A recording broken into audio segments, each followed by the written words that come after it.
Assalamualaikum warahmatullahi wabarakatuh. Perkenalkan, nama saya Mutiara Aziza. Pada kesempatan kali ini saya akan berbagi informasi mengenai 10 pesan gizi seimbang, di mana 10 pesan gizi seimbang adalah slogan yang memperbarui atau memperbaiki slogan yang lama, yaitu 4 sehat 5 sempurna. Kenapa sih slogan 4 sehat 5 sempurna ini digantikan dengan slogan 10 pesan gizi seimbang? Hal ini terjadi karena semakin berkembangnya atau semakin kompleksnya permasalahan gizi di Indonesia, di mana masyarakat itu mengetahuinya bahwa gizi seimbang itu hanya memenuhi porsi-porsi nutrisi yang dibutuhkan oleh tubuh. Namun yang sebenarnya adalah gizi seimbang yaitu pemenuhan nutrisi yang dibutuhkan oleh tubuh diiringi dengan pola hidup sehat dan bersih. Oleh karena itu, pada kesempatan kali ini saya akan menginformasikan mengenai 10 pesan gizi seimbang kepada keluarga terdekat saya. Sebelumnya saya akan memperkenalkan keluarga terdekat saya. Yang pertama dengan ibu siapa? Ibu Asmiati. Ibu Asmiati. Kalau ini kakaknya siapa? Risa. Kakak Risa ya. Oke, jadi gini ibu sama kakak.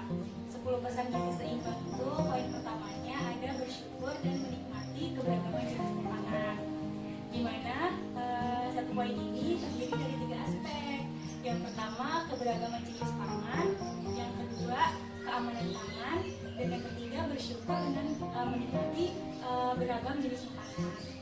Nah, apa sih yang dimaksud dengan beragam jenis pangan? Yaitu terdiri dari berbagai macam lauk, makanan pokok, buah-buahan, sayur. Lalu yang kedua itu ada keamanan pangan. Keamanan pangan sendiri itu adalah ibu-ibu sama kakak-kakak ini memastikan bahwa setiap bahan pangan atau masakan yang ibu-ibu dan kakak-kakak olah itu terhindar dari bahaya biologis, misalnya tidak terkontaminasi terhadap bakteri, kuman, dan serangga seperti semut dan lalat. Lalu yang terakhir itu adalah bersyukur dan menikmati beragam jenis makanan. Nah, cara bersyukurnya itu dengan ketika kita makan kita tidak tergesa-gesa, lalu pelan-pelan supaya makanan yang masuk ke dalam mulut kita itu, yang masuk ke dalam tubuh kita itu dapat tercerna dengan baik. Ibu dan kakak, poin kedua dari 10 pesan seimbang gizi seimbang adalah banyak makan buah dan sayur. Seperti yang kita tahu nih, kalau kita konsumsi buah sama sayur itu kan banyak manfaatnya buat kesehatan kita kan. Salah satunya atau beberapa manfaatnya itu yang pertama, kalau sayur sama buah itu mengandung serat, mineral, vitamin. Yang kedua, bahwa sayur dan buah itu mampu menangkal radikal bebas dan sebagai antioksidan. Manfaat lain dari konsumsi banyak makan buah dan sayur adalah yang pertama, mampu mengontrol tekanan darah kita. Lalu yang kedua, mampu mengontrol kadar gula darah kita. Yang ketiga, mampu menjaga kita agar tidak terkena kolesterol. Nah, di sini ibu tahu nggak sih berapa anjurannya kita konsumsi buah dan sayur? Tahu nggak? Tidak. Nah, menurut WHO itu sehari kita harus konsumsi buah dan sayur sebanyak 400 gram. Nah, kalau kita takarkan itu 2,5 porsi sayur atau setengah potong pepaya berukuran besar, atau juga bisa diganti dengan 3 buah jeruk berukuran sedang. Nah, poin yang ketiga dari 10 pesan gizi seimbang itu adalah mengonsumsi lauk pauk yang berprotein tinggi. Nah, ibu sama kakak tahu nggak sumber protein tinggi itu apa aja sih? Tahu. Apa tahu nggak? Nah, sumber protein itu ada 2. Jenis protein itu ada 2. Yang pertama itu ada protein hewani dan protein nabati. Nah, protein hewani itu kayak dari sumbernya itu dari hewan, kayak daging ayam, daging kambing, daging sapi. Nah, kalau yang nabati itu sumbernya dari tumbuhan, misalnya kacang-kacangan. Nah, apa sih kelebihan dari protein hewani? Nah, protein hewani ini memiliki protein yang lebih kompleks atau mutu kualitas protein yang lebih kompleks, lebih lengkap, asam aminonya lengkap, mineralnya lengkap, vitaminnya lengkap. Lalu dia juga kandungannya itu mudah diserap oleh tubuh. Nah, kalau ada kelebihan pasti ada kekurangan. Nah, kekurangan dari protein hewani itu adalah dia mengandung lemak jenuh, dimana kalau kita berlebihan konsumsi protein hewani kita bisa menyebabkan terjadinya kolesterol. Nah, kan. Nah, protein nabati itu juga banyak manfaatnya nih buat tubuh kita, yaitu sebagai antioksidan, mengandung lemak tak jenuh yang lebih besar, lalu juga dia memacu produksi hormon insulin, di mana hormon insulin itu berfungsi untuk mengatur kadar gula darah kita. Poin keempat itu ada mengkonsumsi beragam jenis makanan pokok. Nah, makanan pokok yang biasa ibu makan pasti nasi kan? Nasi kan? Oh, roti. Nah, konsumsi makanan pokok itu kenapa sih kita konsumsi makanan pokok? Karena makanan pokok itu adalah sumber karbohidrat. Nah, apa aja jenis makanan pokok? Itu nasi, ubi, singkong, terus apa aja lagi? Jagung dan lain sebagainya. Nah, maksud dari mengkonsumsi beragam jenis makanan pokok adalah kita tuh sehari nggak cuma konsumsi satu jenis makanan pokok aja. Misalnya dari pagi kita bisa konsumsi ubi, lalu siangnya kita bisa konsumsi singkong, malamnya kita bisa konsumsi bubur jagung misalnya. Jadi tuh sehari kita nggak cuma satu jenis makanan pokok aja, tapi bisa divariasikan dalam sehari. Nah, lalu poin yang konsumsi makanan manis, makanan asin, dan makanan berlemak. Nah, menurut Kementerian Kesehatan, kita itu seharusnya mengonsumsi makanan manis atau gula kurang dari 4 sendok makan.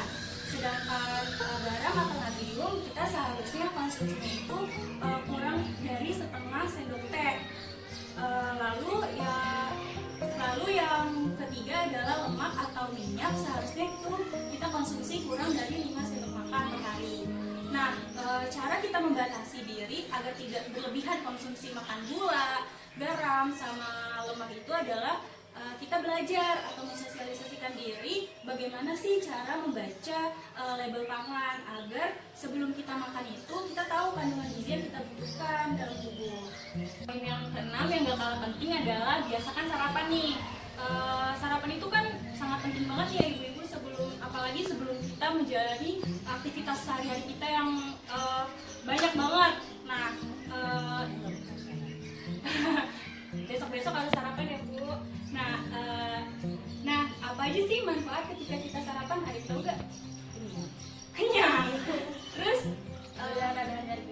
oh benar. Jadi manfaat dari kita membiasakan sarapan itu ada beberapa nih. Yang pertama, bisa meningkatkan kecerdasan kita kalau yang masih pelajar. Terus bisa lebih konsen lagi dalam belajar dan memahami pelajaran. Yang ketiga, kita bisa lebih aktif dan lebih inovatif, kreatif. Lalu yang keempat, kita bisa menambah stamina kita sebelum kita beraktivitas. Lalu yang terakhir, untuk bangun pagi, soalnya kita kan udah biasa nih bangun pagi buat sarapan, jadi itu akan terbawa seterusnya kalau kita bisa bangun pagi.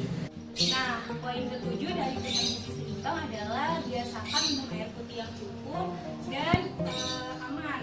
Dimana seperti yang kita tahu nih, kalau air putih itu atau air itu adalah bagian terbesar dari tubuh kita, dimana ada 2/3 bagian dari tubuh kita adalah air. Nah, kalau kita kekurangan minum air putih juga dapat menyebabkan beberapa penyakit. Yang pertama tadi infeksi saluran angin kemih, gangguan ginjal akut, dan yang terakhir kita bakal mengalami dehidrasi. Oleh karena itu harus wajib banget nih memenuhi kecukupan air putih di dalam tubuh ya. Poin ke-8 dari 10 pesan gizi seimbang itu ada membiasakan diri membaca label pangan dalam kemasan.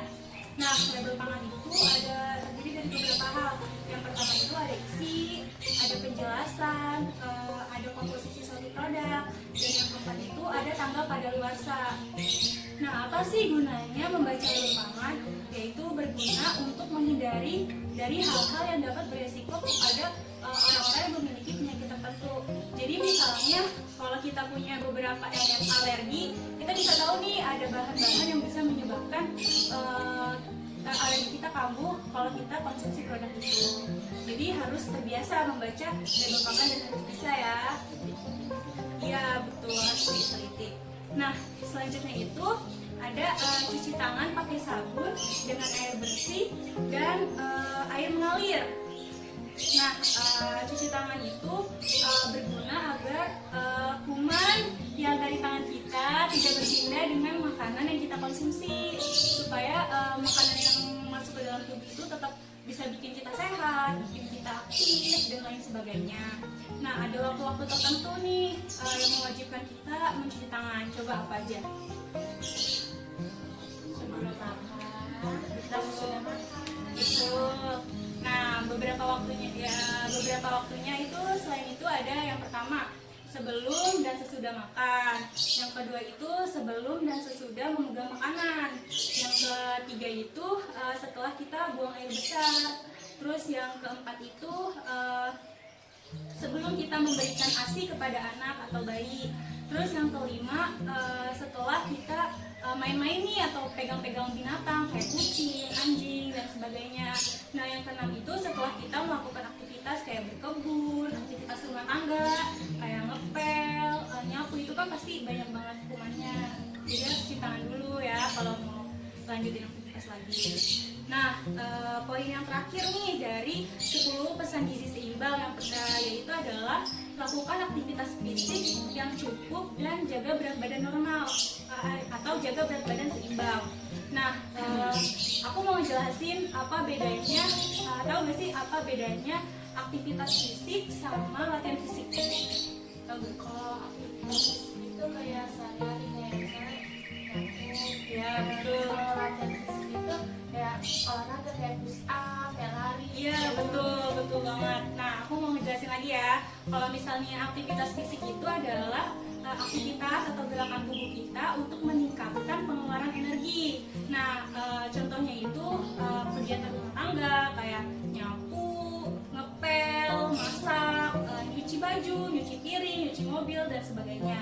Sedangkan kalau latihan fisik itu adalah aktivitas tubuh kita untuk meningkatkan kesegaran, kebugaran jasmani kita. Nah, caranya itu bisa dilakukan dengan berbagai kegiatan olahraga kayak misalnya jogging, lari, berenang, main bulu tangkis atau main bola. Segitu aja nih yang mau aku sampaikan mengenai 10 pesan gizi seimbang.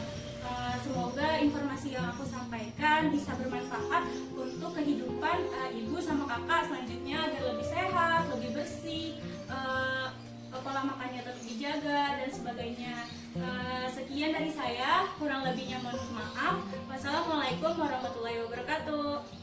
Nah, jadi segitu aja nih penjelasan dari saya mengenai informasi 10 pesan gizi seimbang. Semoga semua yang saya sampaikan dapat bermanfaat dan dapat diterapkan oleh keluarga terdekat saya dalam kehidupan sehari-harinya. Sekian dari saya. Wassalamualaikum warahmatullahi wabarakatuh. Dah.